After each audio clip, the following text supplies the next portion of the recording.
আজ আমাদের কোম্পানিতে মহারাষ্ট্র সিএম কেন আসলো? আর অফিসের ভিতরে যে এমন কি হয়ে গেল যে সিএম স্যার এতটা রেগে গেল?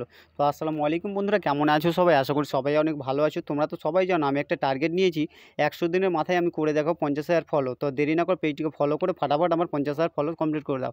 তো এই যে মালটা দেখতে পাচ্ছ বয়স্ক করে যে চশমা পরে আছে, এ হচ্ছে এখানকার মহারাষ্ট্র সিএম। তো এখানে হচ্ছে আমাদের কাজকে অফিসের উদ্বোধন ছিল, তাই জন্য ওকে ইনভাইট করেছে। আরও অন্য কাজে এখানে কিন্তু এসেছিলো। সে বুড়ার দেখো কতগুলো গার্ড ফার্ড এসে দিয়ে অফিসের ভিতরেও কিন্তু ওরা ঢুকে গেল। আমি কিন্তু বাইরে থেকে ভিতর আমি চলে আসলাম ভিডিও করার জন্য। দেখতে পাচ্ছি এখানে আমাদের পিএম স্যার সিএম এর সঙ্গে মানে ওদেরকে বোঝাচ্ছে এই কাজটা হচ্ছে, কালকে একটা গার্ডার ঢেলেছি আর আগে একটা ঢালবো। মানে কাজের ব্যাপারেও কিন্তু সিএম স্যারকে বলছি এভাবে এইগুলো কাজ হবে, এতদিনের মধ্যে কমপ্লিট হবে।